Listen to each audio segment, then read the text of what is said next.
Alvarez's blank eyes followed as Penelope swiftly buried her combat knife in the neck of the latest enemy to burst through the nearest door. The intruder was obviously untrained, hesitating to fire his shotgun until she was too close. That moment of uncertainty gave her just enough time to redirect the barrel and push in.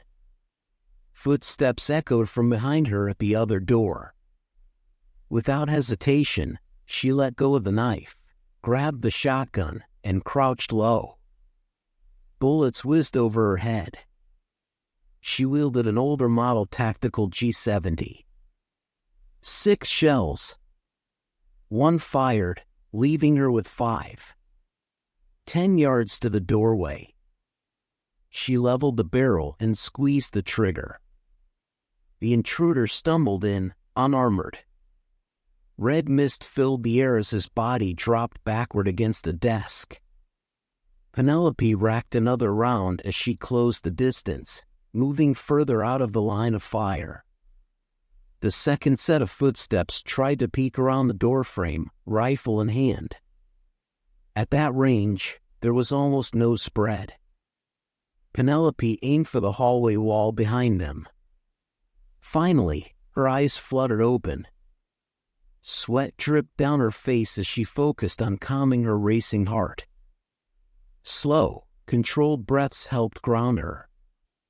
She was on the blue nebula. The past was the past again. Taking a deep breath, Penelope sat up and rubbed the sleep from her eyes.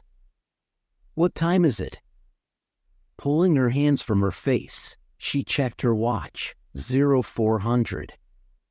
She had finally fallen asleep around midnight. 4 hours of sleep wasn't ideal, but she knew there was no way she was getting back to sleep now. Deeg's crew needed rest similar to humans, but Gareth always seemed to be on the bridge. He was probably there now, but not the best candidate for conversation. Maybe Tunny T was up? They were clearly curious about humans, so a chat about biology might distract her from everything else. She pulled herself out of the small bed, threw on pants and a shirt, and headed out the door. As she walked past the bridge, Tunny T's makeshift lab was right ahead. She gave a couple of light taps on the door and waited. After a few seconds, it slid open to reveal the Ossian scientist. Their upside-down face was disconcerting, at least from Penelope's perspective. On Earth, eyes are above mouths, but Ossians were different. Their small squid-like beak sat in the center of their head, with 2 yellow eyes below it. "Ah, Penelope!" "A pleasure to see you," Tunny T exclaimed. "Hey, Tunny T. Can I come in?" "Of course. Welcome to my humble lab." They extended a couple of tentacles, motioning to the room filled with various scientific equipment. "Thanks. I knew you were curious about humans, and now that we're not dealing with pirates or anything, I thought a conversation might be nice." "Absolutely. I apologize if I pressed you too much in previous days. I've heard much about your species, but I lack means of confirmation. You're quite fascinating biologically speaking. For instance, I'd heard that humans require a longer resting period, but it seems that's correct. Generally, around 8 hours of sleep is the norm. I'm just finding it hard to sleep lately." "Interesting. Are there negative effects associated with sleep disruptions for humans?" "I would imagine so. There can be. Total sleep deprivation can lead to serious mental and physical consequences. A day or 2 isn't too bad, even for your average human, and I've been trained to manage its effects. But more than 48 hours straight can create real problems, training or no. You know, rest assistance is one thing I help a few crew members with." I'd be happy to assist you too, but I'm uncertain what compounds would work. I've heard melatonin helps, but it can also lead to more vivid dreams, which is where my issue lies. It's no problem, though. I get enough sleep to function. It's not like I'm going days without. Interesting. 8 Earth hours is the norm, which seems to match your size in terms of divergence from galactic norms. I noticed Gareth keeps to the bridge quite regularly. Deeg sleeps, but what about your species? Gareth's people require rest, but not sleep in the way you think. He can rest while staying busy on the bridge. The Corval, like Deeg, do go into an unconscious state for 1 or 2 Earth hours. The Corval have different subtypes, so rest requirements can vary widely among them. I see. Ossians, Tony T said, pressing a tentacle to their own chest, do require rest, but only in short bursts. It amounts to about 5 of your minutes every 6 hours. That's intriguing. I have to admit I'm curious about your species, though perhaps not quite as curious as you are about mine. You're very different from anything I'm used to on a human planet. How so? Well, take the captain. Strictly speaking, I'm sure his biology works differently than a dog's, but he looks quite similar. There's some familiarity there, even if it's not deserved. Thwill too, though I haven't seen much of him lately. He seems to be avoiding me. But you and Gareth, and most of the crew, there's no frame of reference. It's to be expected. You inspire much of the same feeling in me, and probably the others. Take no offense from Thwill's actions. He's skittish even by galactic standards. Honestly, that feeling is part of why I love studying xenobiology.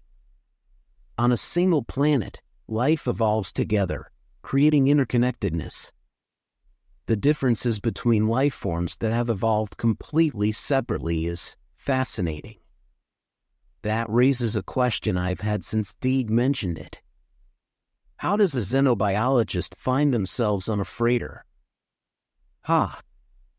That's quite a story. The Blue Nebula is technically my ship. You may have noticed its Ossian design. It was originally a science vessel under the Principality, my people's government, and I was the head scientist. We were sent to a nebula close to a new Ossian colony to research some interesting readings in its composition. However, we quickly lost all power and were stranded. Emergency life support wouldn't last long. Turns out something in the nebula reacted poorly to our shields and began siphoning power. Thankfully, a curious Corval came along in a jump ship with 2 other crew members. Thwill recognized the issue with the shields, figured out a fix, and saved us.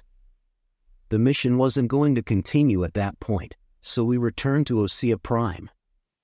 In gratitude for saving us, the Principality offered Deeg the ship. Since he'd be encountering many different species, I decided to stay aboard to conduct my research. They refitted the ship, I kept my lab, and now Deeg has something better than a jump ship for hauling cargo. But how did the name Blue Nebula come about? Penelope asked. Well, from a distance, the nebula would appear bright purple to you or me, but to Deeg's people, it looks dark blue since they can't see that section of the electromagnetic spectrum. They're limited to yellow and blue. I could have corrected him, but he kept calling it the Blue Nebula, and it just stuck. He does have a stubborn streak, Penelope chuckled. Indeed, he does, Tony T replied. Well, you've answered one of my questions, so now it's your turn. I'm open to anything, just know I'm no expert on my own biology. Understandable. Okay, your people have gained quite a reputation not just for size, but for strength as well. I've seen you crush a frame's cranium. They're not built to be indestructible, but they are made of durable materials. What are your limits? That's an interesting question. Humans aren't the largest or strongest creatures on Earth. However, we're considered megafauna, so I suppose we shouldn't be surprised that most alien life is smaller. Statistically, it's more likely for one of a few million small life forms to evolve intelligence than for one of a few thousand larger ones. I suppose, Tiny T pondered. As for our strength, it's more about gravity. This has been a significant issue for humanity since our early days of space exploration. We discovered that without Earth's gravity, our bone and muscle density would deteriorate. We came up with various solutions: physical activity, minimizing time off Earth, and creating ships that simulate gravity using centrifugal force. Eventually, we developed artificial gravity. For instance, how much weight can you lift? Keep in mind I'm ex-military, so I'm above average in terms of fitness. On a good day, I can deadlift 150 kilograms in Earth's gravity. Tiny T? I think the translator's conversion might be off. You said 150 kilograms in Earth's gravity? Yeah? That means in normal gravity, you could lift perhaps twice or 3 times that. Normal for you, I suppose. Walking around the ship feels almost like floating for me. That's incredible. You know that you could, with little effort, pick up one of those energy cell containment units, right? Not if it was in Earth's gravity. No wonder you were able to crush those frames. They must have felt like nothing to you. When you said they would use robotic assistance, I expected something a bit more durable. Well, I encourage you to be careful when interacting with the crew. You might, unintentionally, harm someone if you're not cautious. Good point, especially with Gareth.